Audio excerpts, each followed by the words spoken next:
welcome to another episode of National Geographic. Today we will be discussing freshwater biomes. Freshwater biomes are usually moderately large communities consisting of many types of organisms. These bodies of water contain less than 1% of salt water and are essential to survival. They provide a vital source of drinking water, and examples of freshwater biomes are lakes, rivers, streams, ponds, and certain types of wetlands. Today we're In the summer, the days get longer and the nights get shorter. Due to the hot weather, the surface of the lake warms up. It divides into two sections where the top layer is the warmest and then the bottom layer is cooler. Temperatures can range from 65 degrees Fahrenheit to 75 degrees Fahrenheit.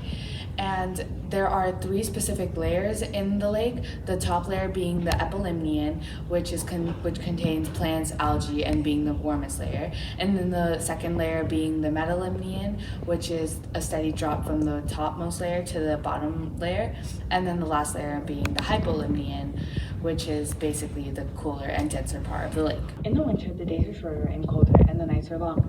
The cold weather in the wintertime causes the temperature of the lake to drop drastically. Temperatures can range from 35 degrees to 45 degrees Fahrenheit. The cold temperatures slow down the metabolic rates of all living organisms in the lake. A layer of ice forms on the surface of the lake. This allows the organisms to stay alive below the surface. However, little sunlight is able to penetrate the ice. And due to this, the photosynthesis is slowed down, and most organisms have to develop other ways to survive. Energy absorbed by the lake is released into the atmosphere, therefore making the air above the lake warmer than the air above land. This is a climatograph of the freshwater lake zone biome. The mean daily maximum, which is a solid red line, shows the maximum temperature of an average day for every month in the freshwater lake biome. The solid blue line displays the mean daily minimum, which shows the average minimum temperature. The dashed blue and orange lines show the average temperature of the hottest day. Hottest day is orange and the coldest night is blue. For the past 30 years, the blue bar graphs represent the precipitation, where monthly precipitations above 150 millimeters have mostly wet seasonal climates, while those below 30 millimeters are mostly dry. Competition. Whether species like it or not, there's always competition, specifically a resource competition. In this example, we'll be focusing on context competition. Context competition is when two species compete for a resource. For example, eels and herons. Eels and herons both compete for small fish. This makes it far harder for both of the populations to grow because of the constant competing. In the end, one population is going to dominate over the other because of natural selection. It's another competition. Candace and Midge both compete for decaying matter and plankton. This is because their niches overlap. This is context competition because they're both fighting for a resource and they're two species fighting over something. An example of a symbiotic relationship is mutualism. Mutualism is when both organisms benefit from their long-term relationship. For example, crayfish worms and crayfish. Crayfish worms benefit from their relationship because they can get food, parasites, and crayfish benefit from the relationship because it keeps their exoskeleton clean and it helps their growth. Another symbiotic relationship is commensalism. Commensalism is one benefits from the relationship and the other doesn't benefit or doesn't have a negative impact on the relationship. An example is whales and barnacles. So barnacles are allowed to get food, transport, and have a permanent home, but whales don't have a negative or positive effect from the barnacles. A symbiotic relationship is a long-term relationship, and they both meet when whales are breeding and the larvae in the warm water, and then they attach to each other. 61% of freshwater turtles At the risk of extinction. Specifically, the Yangtze giant softshell turtle is an extremely endangered freshwater turtle species that is listed as critically endangered, and they could possibly be extinct in the wild. This turtle lives in eastern China and in Lake Tai and then the Yangtze River. This turtle species is on the brink of extinction due to overhunting for its meat, eggs, and its habitat destruction. These turtles not only have a cultural significance as people view them as God, but they also have an essential role in the environment. Without them, their prey populations would grow exponentially. What is a keystone species and why do we need it? A keystone species is an important species that helps maintain the balance of the ecosystem. It doesn't have to be a predator.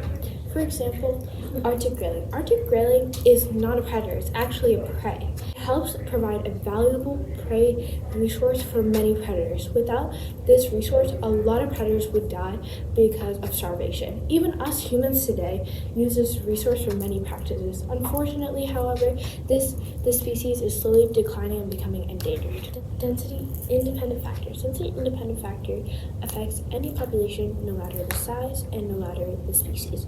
For example, high temperatures and seasonal changes. High temperatures affect freshwater species because there's more oxygen in the water and it's more harder for the species to breathe. Species in freshwater don't need oxygen in order to survive. So high oxygen in the water can cause them to die because they're not used to it. And seasonal changes affects them as well because they all have to prepare for the temperature and the shifts that happen to the ecosystem, and doesn't happen to a specific species but all over. A density-dependent example is sea lamprey and lake whitefish. The thing is, sea lamprey is a predator and lake whitefish is a prey. This makes it density-dependent because this is a certain species example. So, lake whitefish are the prey to sea lamprey. Sea lamprey make sure that they balance the amount of fish in the water. Sea lamprey also eat other fish as well to balance the amount of fish. Density dependent. Density dependent is when it happens to a specific species, specific competitions, for example. In the example, ducks and stonefly both compete for Candace. Candace is a prey, and ducks and stonefly are predator. This is density dependent because it happens to a specific species fighting over a specific thing, which affects their population because it makes it either grow more or shrink more in the population. So this is bad for their population. This is not as bad because the population is generalist, so they eat a variety of food sources rather than specialists who eat specific resources. Plant adaptation from freshwater lakes belongs to algae.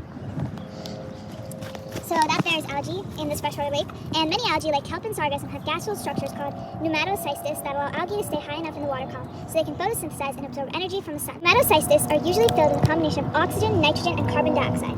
Duckweed is another type of producer that has evolved to match its aquatic environment. Duckweed plants are known to grow at water temperatures between 6 to 33 degrees. Many species of duckweed cope with low temperatures by forming a chilion, which are dormant buds that are resistant to frost. They sink to the bottom of the water until warmer temperatures arise. The leaves of water lilies are a perfect example of an adaptation of a plant that has evolved to better suit the freshwater environment. The round, flat leaves of water lilies grow on the surface of water with the stems or roots that grow underneath the water surface, where there's little oxygen available. Water lilies rely on their leaves for air, as the leaves attract ample enough sunlight for photosynthesis. Inside each leaf are tiny air pockets, and the outside has a waxy cuticle coating, which causes water to flow off the leaf instead of weighing it down. Another organism adapted to the freshwater lake zone is the freshwater turtle. Freshwater turtles are strong swimmers. This is due to their smooth, paddle-like forelimbs, which propel them quickly through the water. Their forelimbs have webbed feet for swimming, which have evolved over a long period of time to help the creature in surviving in this aquatic ecosystem. River otters are very well adapted to life under the water. They are known to stay underwater for as many as 8 minutes. One adaptation that has made this feat possible is their propeller-like tail. This propeller-like tail helps it swim faster and to steer when swimming slowly. This feature allows river otters to swim up to 9 miles per hour. Skin of frogs is an adaptation that has helped the organism evolve for life on the watery shore. The frog's respiration takes place through its skin, which is composed of thin, membranous tissue.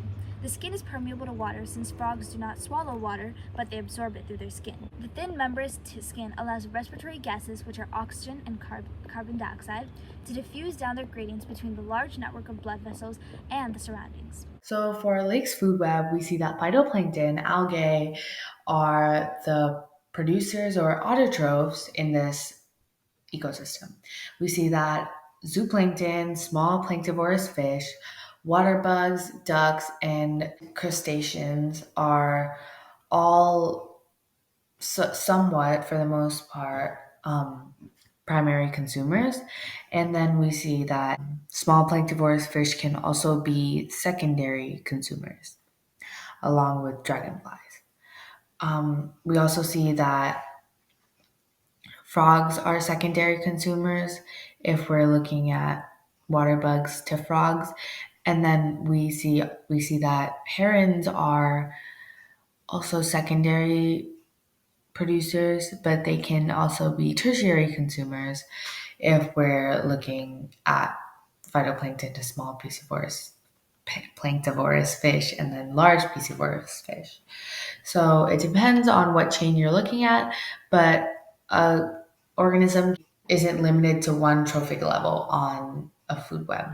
So one organism can be a primary consumer, secondary consumer, and even a tertiary consumer at times. And all of these animals get decomposed by bacteria and fungi in the lake. The energy that is provided by sunlight is used by all of the organisms here. So here's an energy pyramid that shows the passage of energy. This is for a lake. So as you can see, we have types of phytoplankton down here that retain 100% of their energy from the sunlight.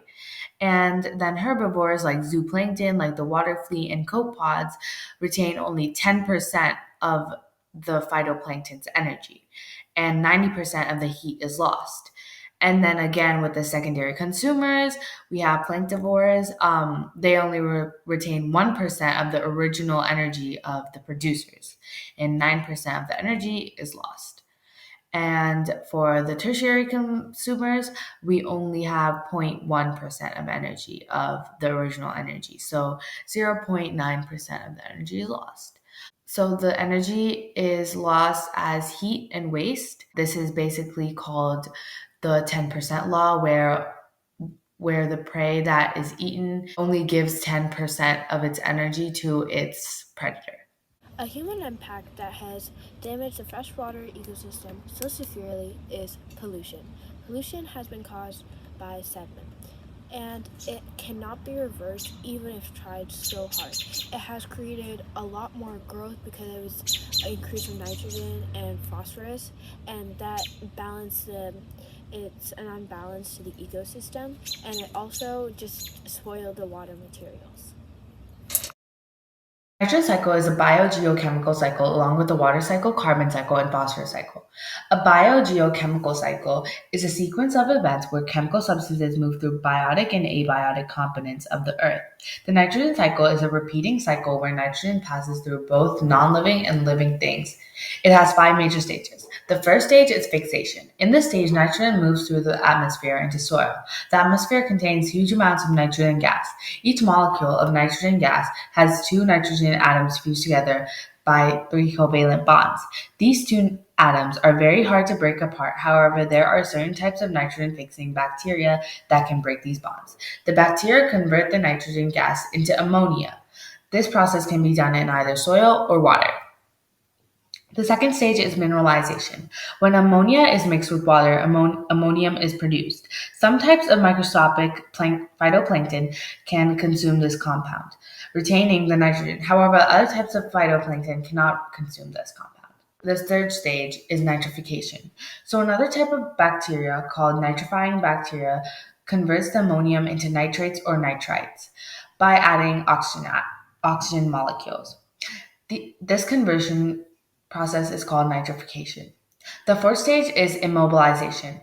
Other species of phytoplankton are able to eat this form of nitrogen. Larger organisms in lakes, such as small fish, retain nitrogen by eating phytoplankton. These organisms can be eaten by larger organisms.